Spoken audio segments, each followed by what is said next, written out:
Oke, kembali lagi. Bismillahirrahmanirrahim. Assalamualaikum warahmatullahi wabarakatuh.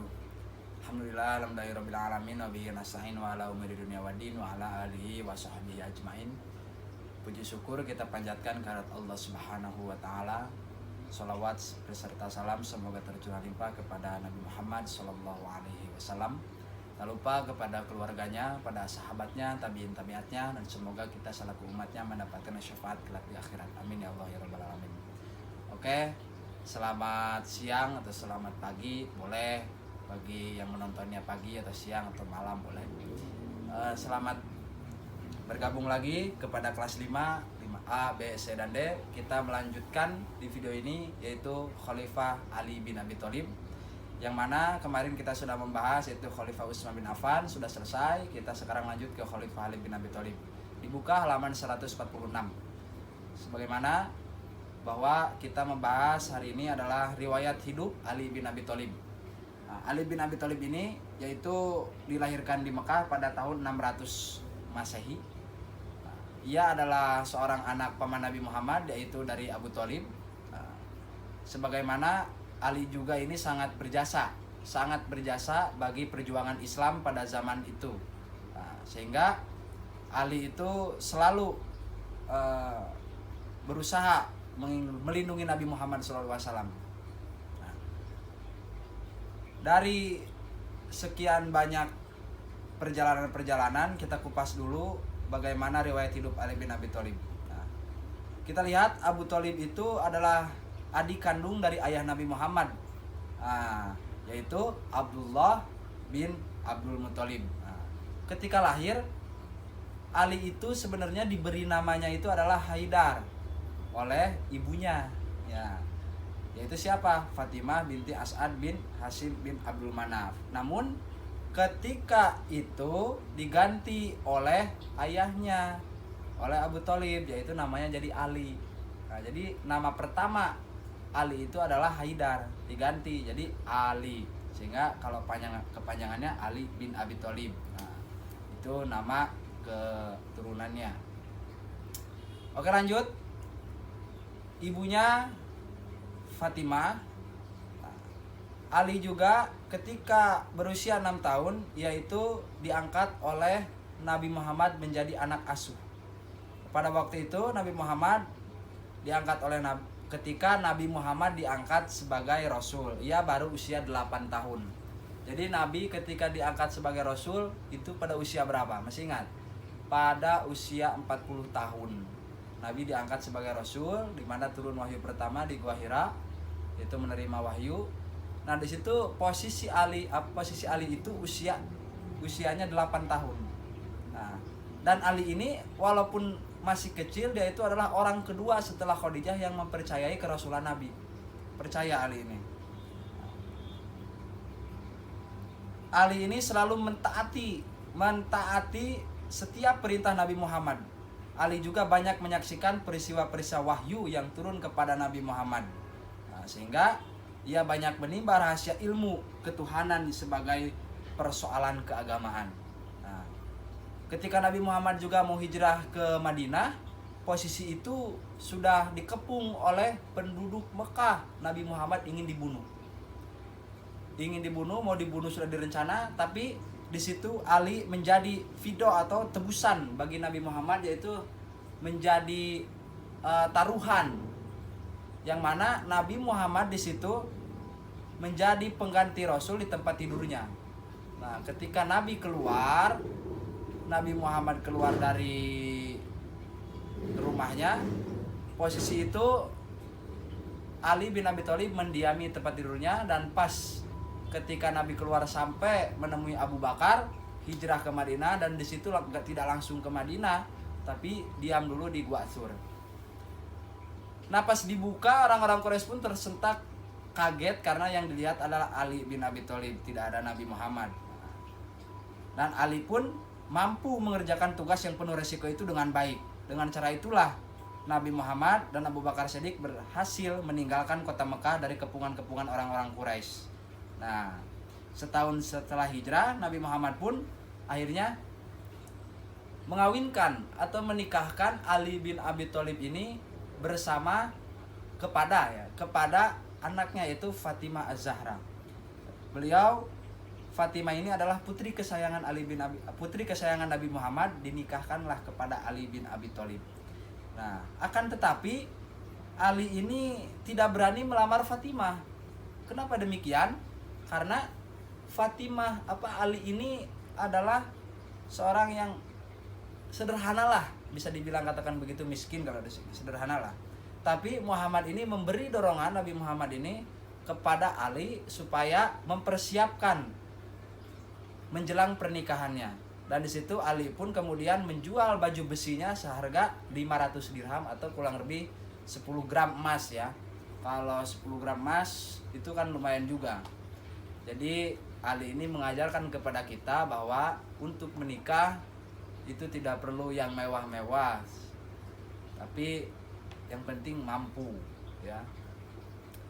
Dan kala itu 10 gram emas sebagai mas kawin diberikanlah Ali kepada Fatimah Az-Zahra menjadi istrinya. Nah, ketika itu Ali berusia 20 tahun dan Fatimah berusia 15 tahun. Nabi Muhammad memilihnya sebagai suami Fatimah karena ia adalah seorang pemuda yang arif dan terpelajar. Ali ini pinter banget Ali ini, sehingga tertarik Nabi Muhammad juga untuk menikahkan dengan putrinya. Di samping itu juga Ali ini merupakan orang yang pertama memeluk Islam. Dari kalangan anak-anak remaja itu Ali yang pertama masuk Islam ketika Nabi Muhammad menerima wahyu. Ali bin Abi Thalib ini juga orangnya sangat sederhana. Dia tidak tampak dalam kehidupannya itu, rumah tangganya itu sebelumnya sesudah diikatkan sebagai khalifah. Kehidupan sederhana ini juga diajarkan kepada putra-putrinya. Jadi ketika sebelum menjadi khalifah nanti dan sesudah menjadi khalifah pun Ali itu gak beda, tetap aja sama, sederhana. Ali bin Abi Thalib juga dikenal sebagai panglima perang yang sangat gagah dan berani. Keberanian itu menggetarkan lawan-lawannya, sehingga Nabi Muhammad ini tertarik dan sangat salut kepada Ali. Di usia muda dia ini menjadi sosok yang tangguh ya dan pemberani, sehingga mewariskanlah pedang sembilah. Jadi yang ujungnya itu ada belahannya, itu yang dinamakan pedang Zulfikar, diberikanlah kepada Ali oleh Nabi. Sehingga Ali pun itu turut serta dalam hampir semua peperangan terjadi pada masa Nabi Muhammad. Dia selalu menjadi andalan paling terdepan. Ketika peperangan Ali itu selalu ikut. Perang Badar terutama ya, itu Ali selalu ikut dalam peperangan. Selain itu Ali juga dikenal cerdas, menguasai banyak masalah dan menguasai dalam keagamaan. Sebagaimana Nabi bersabda bahwa aku kota ilmu pengetahuan, kata Nabi, tapi pintunya atau gerbangnya itu ada di Ali. Berarti kunci utamanya itu adalah di Ali, karena Ali ini menyaksikan dengan Nabi dari kecil sampai wafatnya. Nabi Ali itu bersama Nabi. Oleh karena itu, nasihat dan fatwa yang selalu didengarkan oleh khalifah sebelumnya, Ali bin Abi Thalib, juga ditetapkan pada posisi qadi atau mufti, penasihat. Nah, ketika masa Umar, Utsman, dan Abu Bakar, itu Ali juga selalu berikut andil dalam bermusyawarah, karena beliau ini sangat arif dan bijaksana. Oleh karena itu Ali ini ketika Nabi Muhammad SAW wafat, Ali menunggui jenazahnya dan mengurus pemakamannya. Sementara sahabat-sahabat yang lain itu sibuk ya memikirkan persoalan siapa pengganti Nabi. Ketika orang lain sibuk, tapi Ali bin Abi Thalib ini malah mengurus jenazah Nabi Muhammad, Masya Allah. Yang lain sibuk nih, bagaimana siapa penggantinya yang pantas, tapi Ali fokus kepada jasad Nabi Muhammad SAW. Nah, akhirnya pada masa akhir pemerintahan Umar bin Khattab, Ali bin Abi Thalib termasuk salah satu yang ditunjuk sebagai anggota Majelis Syuro. Nah, pas ketika mau pemilihan Utsman, Ali juga ikut bermusyawarah. Sehingga majelis itu bertugas memilih pengganti Umar bin Khattab sebagai khalifah. Di mana majelis tersebut itu adalah yang kemarin Utsman, Thalha, Zubair, Sa'ad bin Abi Waqqas, Abdurrahman bin Auf, serta Ali bin Abi Thalib sendiri. Majelis itu kemudian memilih Utsman bin Affan menggantikan sebagai Khalifah Umar bin Khattab. Nah, Ali di situ ikut serta tuh. Ali di situ ikut serta pemilihan Khalifah pengganti Utsman. Lanjut. Ali bin Abi Thalib banyak mengkritik masalah Khalifah Utsman bin Affan. Kenapa? Karena Utsman bin Affan ini banyak ya banyak menuai kontroversi dan banyak mementingkan kepribadian kerabat-kerabatnya. Sehingga Ali bin Abi Thalib ini sangat kritis terhadap kekhalifahan Utsman bin Affan. Sehingga pada itu Utsman bin Affan kurang menerima apabila dinasihati oleh Ali bin Abi Thalib. Akhirnya terjadilah kan kekacauan, peristiwa fitnah pada zaman Utsman bin Affan. Akan tetapi keadaan sudah demikian kacau sehingga Utsman bin Affan kan tidak dapat diselamatkan dari terbunuhnya oleh para pemberontak. Ketika sedang membaca Al-Quran kan dibunuh. Ya, itulah riwayat hidup sekilas tentang riwayat hidup Ali bin Abi Thalib. Lanjut, bagian B-nya. Kebijakan pemerintahan Ali bin Abi Thalib. Setelah terbunuhnya Utsman bin Affan, akhirnya kaum muslimin meminta kesediaan Ali itu untuk menjadi khalifah pengganti Utsman. Nah, di situ Ali pun berkata ya, bahwa ini bukan perkara soal kecil ya. Soalnya menjadi khalifah itu kan berat, menjadi presiden kalau sekarang itu berat. Nah, akhirnya Ali ini adalah perkara yang sangat amat penting. Nah, ini adalah tugas urusan Asyura ya, Majelis Syuro, Ahlus Syuro, yaitu petugas khusus untuk para yang Majelis Syuro yang siapa yang pantas menggantikan Utsman bin Affan. Akhirnya Ali bin Abi Thalib di situ diangkatlah sebagai khalifah. Pembayatan mula itu dilakukan oleh sahabat-sahabat Ansor, yaitu Thalhah bin Ubaidillah, Zubair bin Awam, Sa'ad bin Abi Waqqas, dan para sahabat yang lainnya. Mereka diikuti oleh rakyat banyak setuju bahwa Ali itu menjadi pengganti Utsman bin Affan. Nah, di mana dilakukanlah pada 25 Zulhijjah 33 Hijriah terpilihlah Ali dan dibaiatlah di sumpah janji bahwa Ali menjadi khalifah pengganti Utsman bin Affan. Setelah diangkat menjadi khalifah, Ali bin Abi Thalib pun mengambil langkah-langkah di mana ada 5 langkah yang dilakukan oleh Ali bin Abi Thalib. Yang pertama, Ali meresapel ya, menggantikan para pejabat yang diangkat oleh Utsman bin Affan, yang mana di situ kan saudara-saudaranya. Saudara-saudara Utsman bin Affan diresapel, diganti oleh Ali bin Abi Thalib. Yang kedua, mengambil tanah yang telah dibagikan oleh Utsman bin Affan kepada kerabat-kerabatnya tanpa tujuan yang jelas. Nah, ketika pas zaman Utsman bin Affan itu mengambil tanah-tanah yang dibagikan kepada para pejabat. Nah, akhirnya oleh Ali diambil lagi dan dikembalikan lagi. Nah, dikembalikan lagi kepada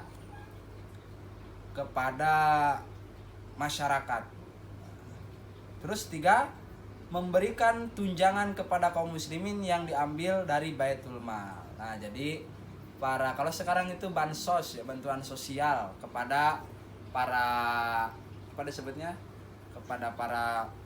miskin muslimin dari Baitul Mal pengambilannya untuk orang yang tidak mampu. Diberikanlah itu. Yang keempat, mengatur urusan pemerintahan. Nah, diatur tuh. Jadi pemerintahan supaya jelas. Terus yang kelima, meninggalkan kota Madinah dan menjadikan kota Kufah.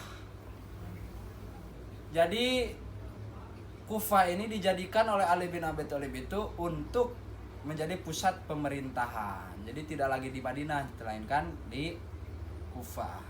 Nah, itu ketika diangkat Ali bin Abi Thalib, rencananya itu. Rencana planning yang dilakukannya itu begitu, dan itu memang terjadi. Yang kelima itu terjadi, dilakukan oleh Ali bin Abi Thalib. Nah, itu untuk riwayat hidup Ali bin Abi Thalib. Terus bagian C-nya beberapa pemberontakan.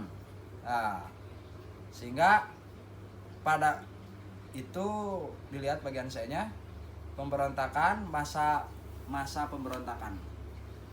Masa pemberontakan ini terjadi di zaman Ali juga. Sehingga di Ali juga ini banyak melakukan peperangan. Terjadi peperangan. Karena apa? Karena masalahnya yaitu ketika terbunuhnya Utsman bin Affan, pada zaman Khalifah Utsman bin Affan terbunuhnya oleh pemberontak, dan itu pas masa Khalifah Ali bin Abi Thalib, masyarakat meminta bahwa harus cari siapa pembunuh Utsman bin Affan. Harus dicari. Kenapa? Karena kalau tidak ketemu siapa pembunuh Utsman bin Affan, berarti Ali lah pelakunya. Wah, rame tuh, rame.